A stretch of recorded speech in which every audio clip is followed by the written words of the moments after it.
est apparu au fil des âges, à travers de nombreux textes sacrés, qui sont devenus un héritage pour l'humanité. Pour la première fois, dans l'histoire connue de l'humanité, c'est Dieu la Mère, le grand principe féminin de la création, qui transmet un enseignement direct à travers de nombreux messages reçus par la nation essénienne. À travers ces 19 règles, Dieu la Mère éveille et instruit sur un art de vivre avec ses vertus. C'est l'annonce d'une nouvelle façon d'être sur la terre, à l'aube d'un revirement fondamental pour le devenir du monde.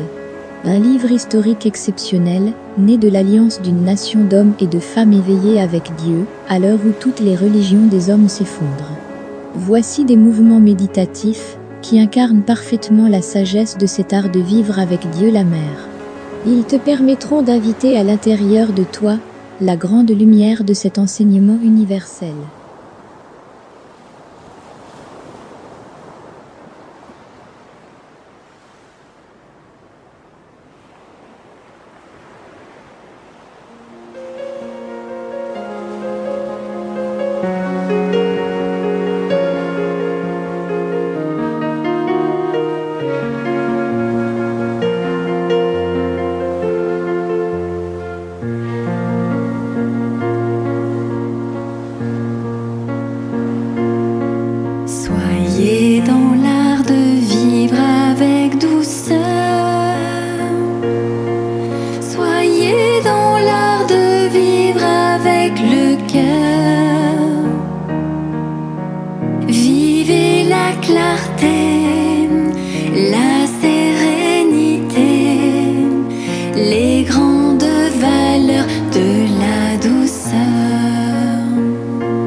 Je me pose.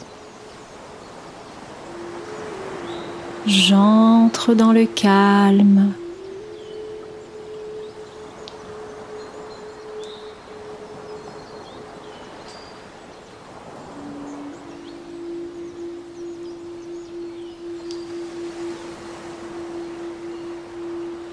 Je prends soin du précieux.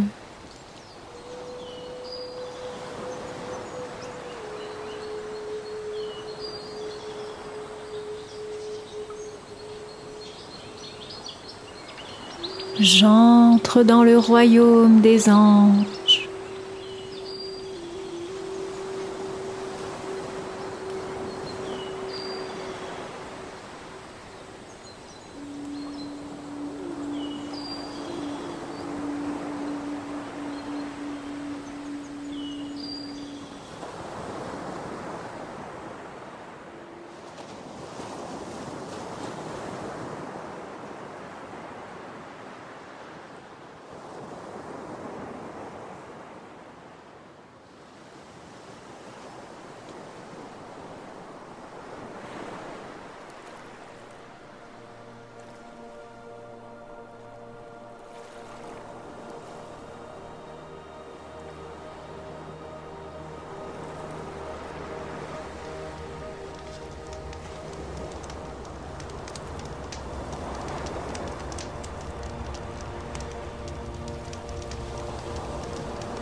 L'engagement.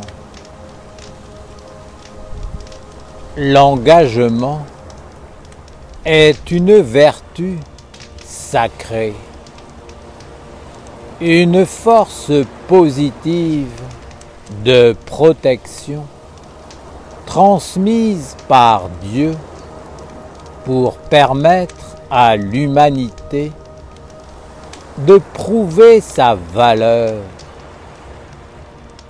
et de rester fidèle non seulement à la parole donnée, mais à des principes essentiels. L'engagement est lié à la dignité de l'homme. C'est une impulsion intérieure sacrée, un être vivant qui, lorsqu'il vient habiter dans l'homme, lui donne une direction et un chemin à parcourir. Si tu prends un engagement vis-à-vis du monde des hommes, tu dois, jusqu'à la fin de ta vie, le respecter. C'est une règle.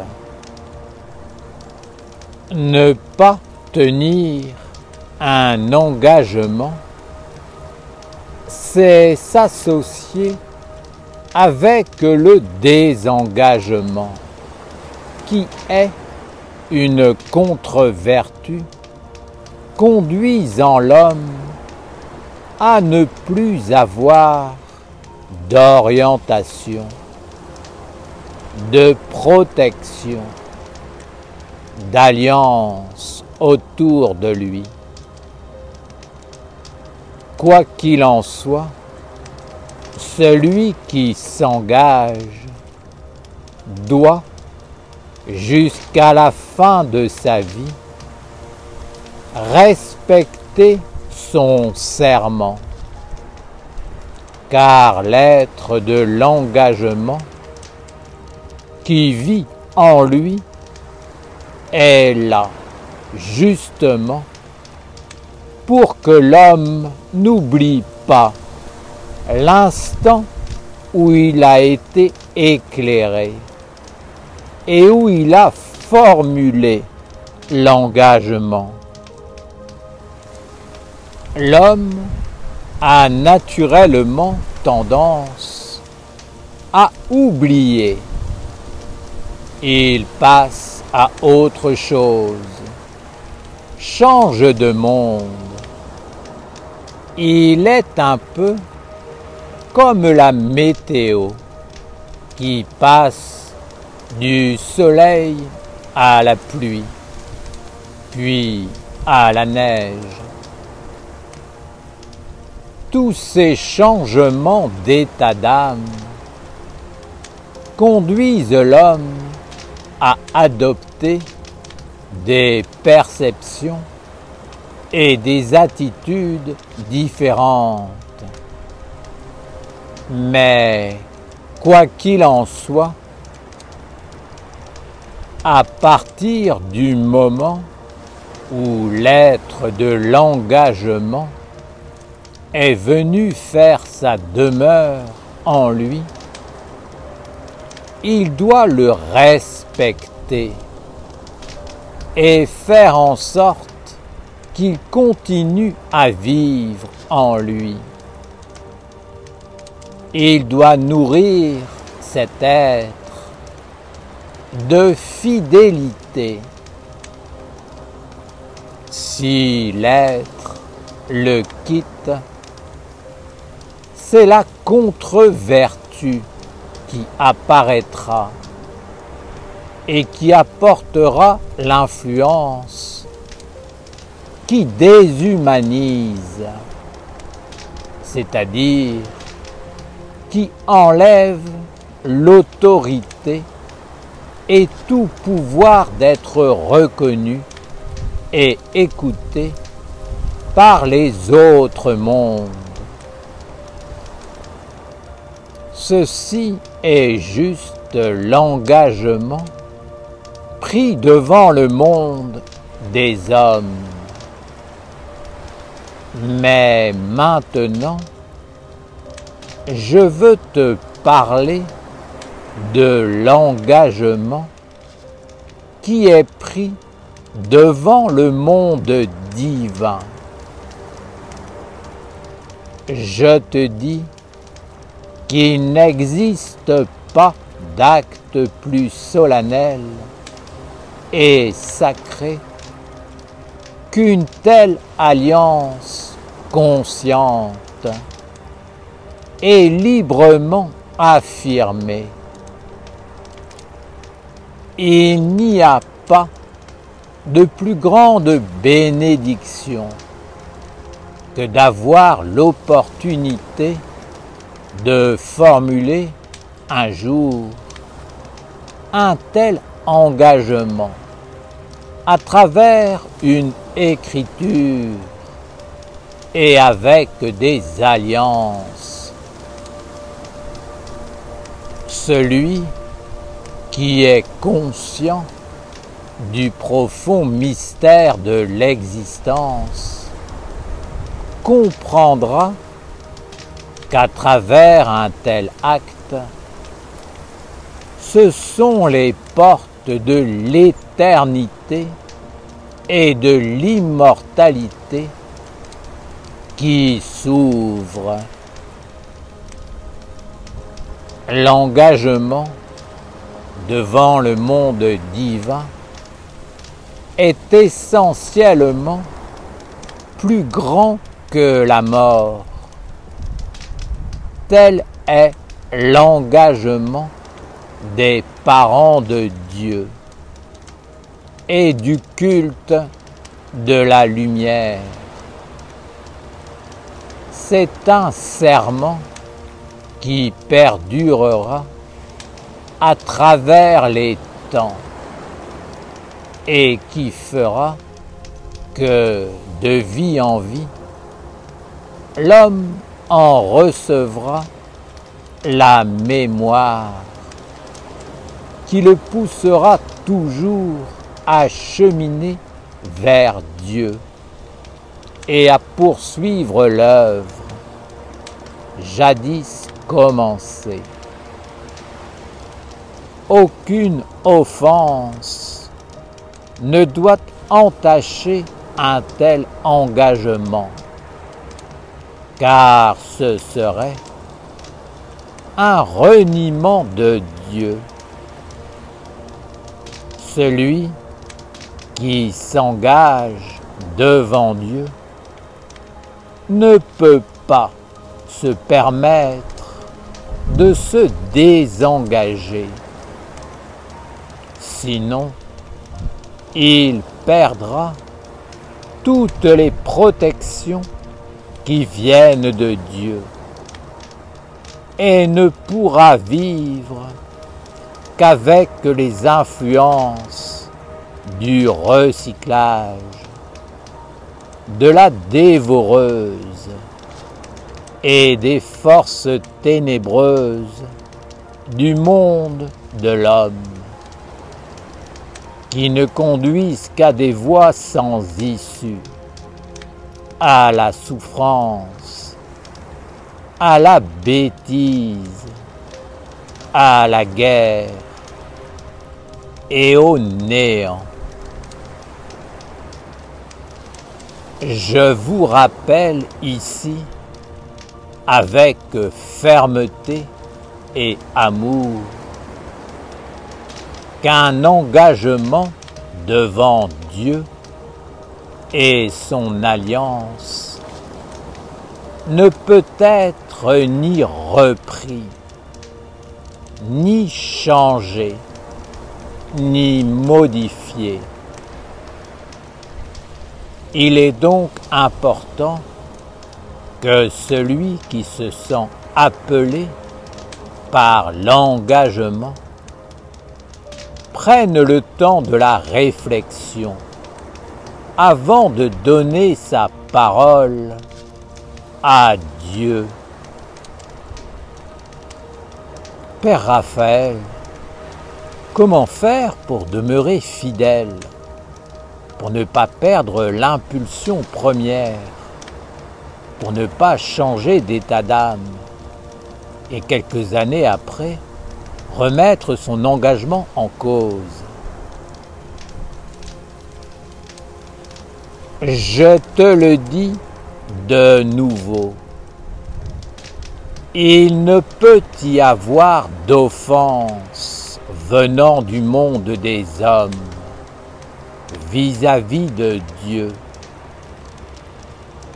Si un homme s'est engagé devant Dieu, c'est parce qu'à un moment donné de sa vie, il a rencontré la hiérarchie des serviteurs de Dieu, qui lui ont ouvert la porte et qui lui ont permis de se présenter non seulement devant les mondes supérieurs, mais devant le mystère suprême de la création. Si l'homme s'engage, tous ces mondes le considèrent comme un des leurs, comme un associé, un frère, une sœur, un partenaire dans l'œuvre de Dieu. Si cet homme s'avère ne pas être fidèle, s'il cultive la pensée de ne plus vivre avec Dieu, de ne plus le servir et de ne pas respecter son engagement, tous les êtres vivants dans les mondes subtils comme dans les mondes visibles se retirent et tout ce qui avait été construit autour de l'homme disparaît. L'homme se retrouve sans rien et devra se débrouiller seul.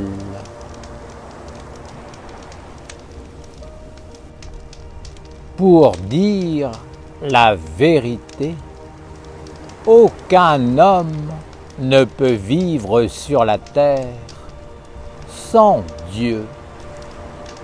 Car si Dieu n'est plus présent, c'est l'enfer qui apparaît, c'est-à-dire des endroits insoutenables qui sont le ferment de la terre et de l'existence. Rappelez-vous, l'engagement pris devant Dieu ne peut pas être remis en question. L'homme est un règne inférieur à Dieu, aux anges et aux archanges. Il ne peut en aucune façon se permettre cet affront de dire qu'il a choisi les ténèbres au lieu de la lumière. Les hommes diront: moi, je veux servir Dieu, même si je ne suis pas engagé. Mais Dieu ne demande à l'homme que la fidélité à l'engagement donné comme signe de l'alliance. Dieu ne demande pas les sentiments ou les pensées abstraites de l'homme, car l'homme lui-même ne sait pas qui l'a inspiré, qui le conduit et qui le fait penser. L'engagement est une bénédiction et un être vivant qui peut parler avec Dieu pour l'homme et lui dire réellement qui est l'homme. Est-ce qu'il est sincère? Est-ce qu'il fait son possible pour maintenir et conserver son engagement?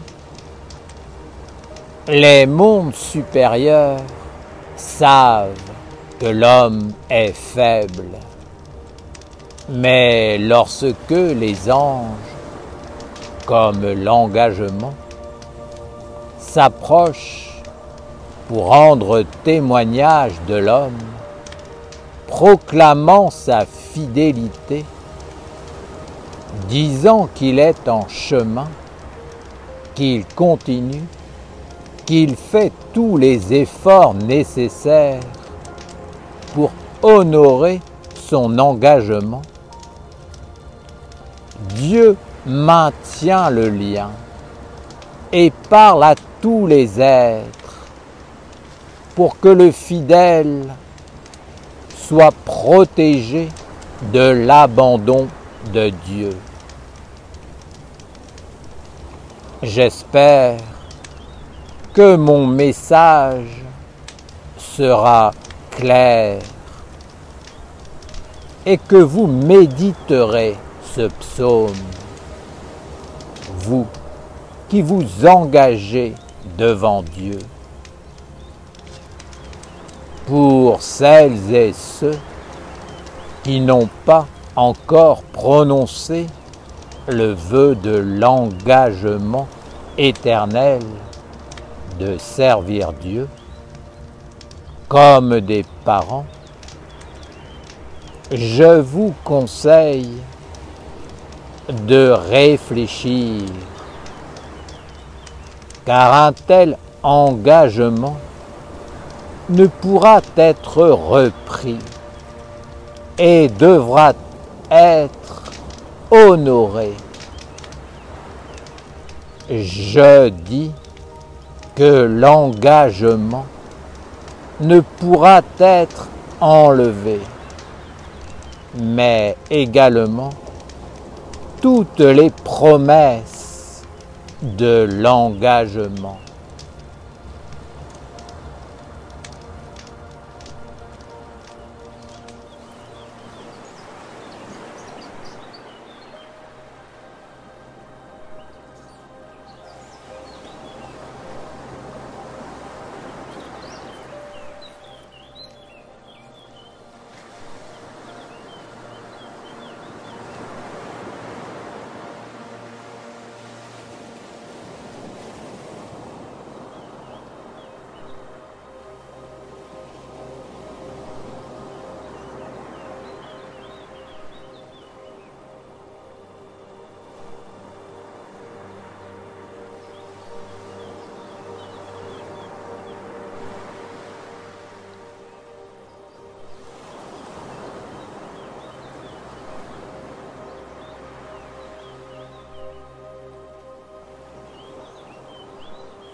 24 clés de sagesse pour traverser les eaux du monde. Pour vivre sous la grande protection du ciel angélique de l'archange Gabriel, nous devons apprendre à maîtriser les 24 clés de la sagesse qu'on appelle les 24 sages. Ces 24 clés de la sagesse sont 24 états d'être, 24 attitudes à développer en soi afin de pouvoir traverser les eaux du monde sans se faire attraper par le côté sombre. Ces 24 attitudes de sagesse nous permettent d'avoir toujours la bonne réponse face à toutes les situations que nous rencontrons dans notre vie. Cette réponse est toujours celle qui donne la force à la lumière. C'est la réponse qui fait grandir le bien, le bon, le noble, le vrai, le beau. C'est la réponse de notre âme.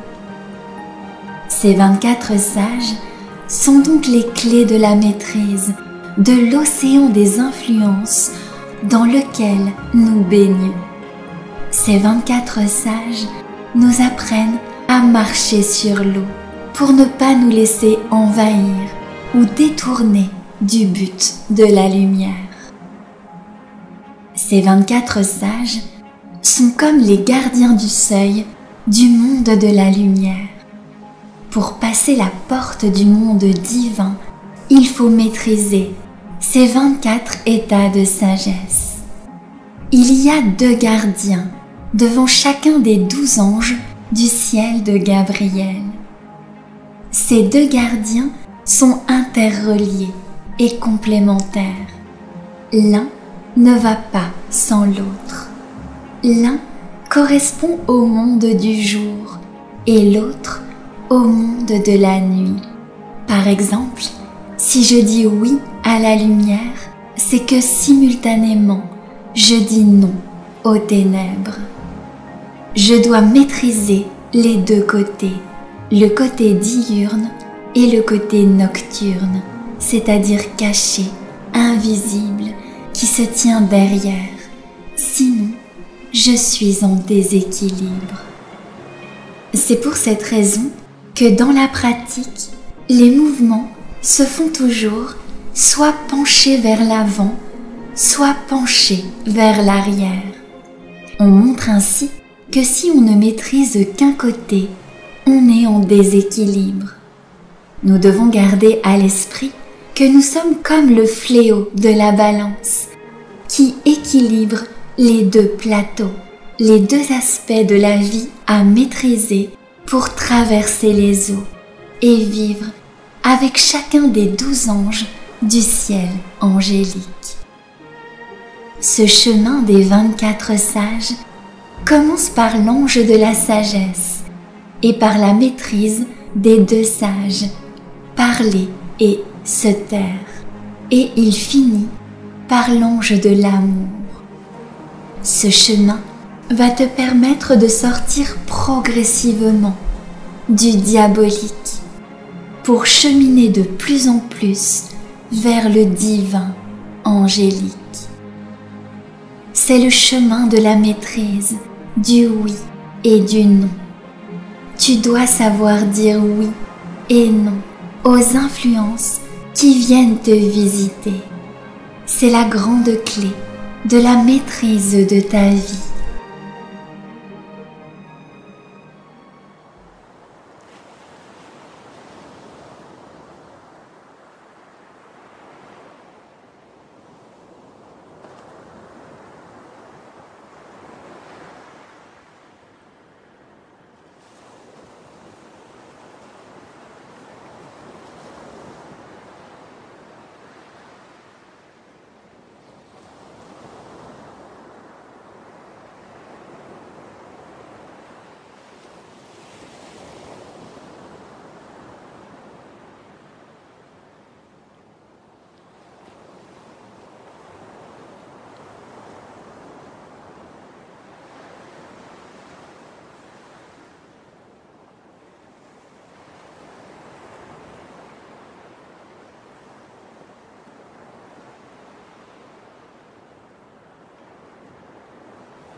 Je suis un élève de la vie intérieure.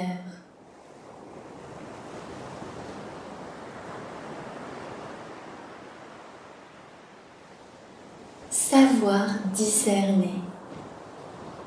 Je suis un élève du discernement.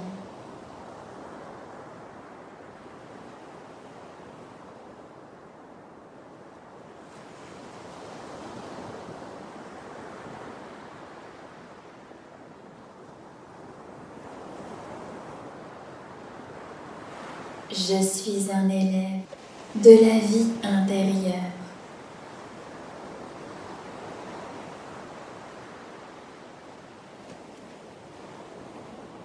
Savoir discerner. Je suis un élève du discernement.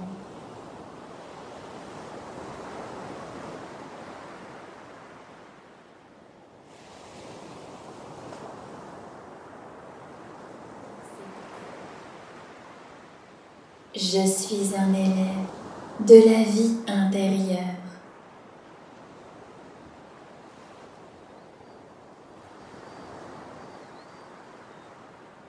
Savoir discerner. Je suis un élève du discernement.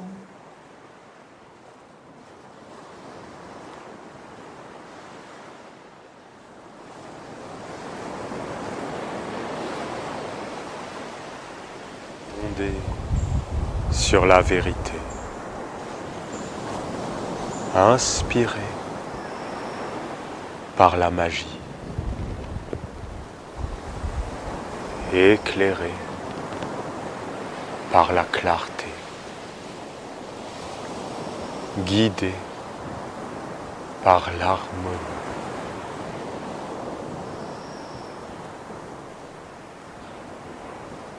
Posé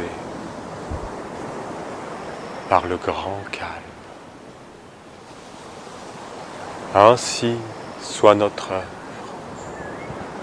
faisant apparaître par la maîtrise le messager de la lumière. Amen.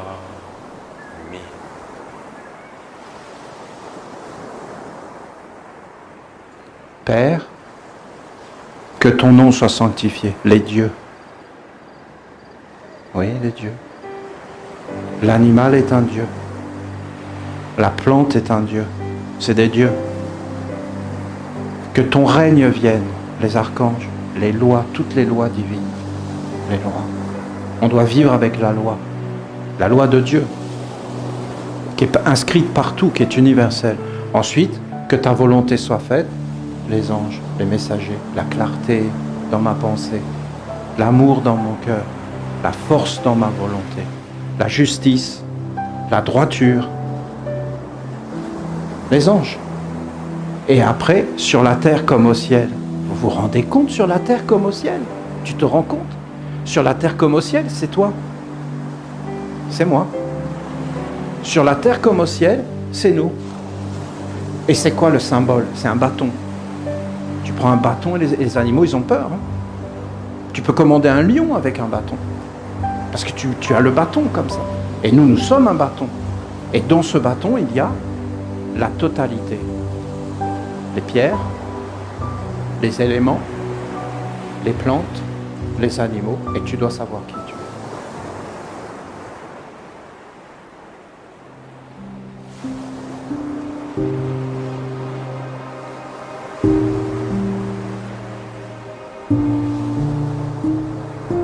Nul ne va au cœur sans passer par moi. Le Père et moi,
universelle, ô toi la mère, l'enfant des mères.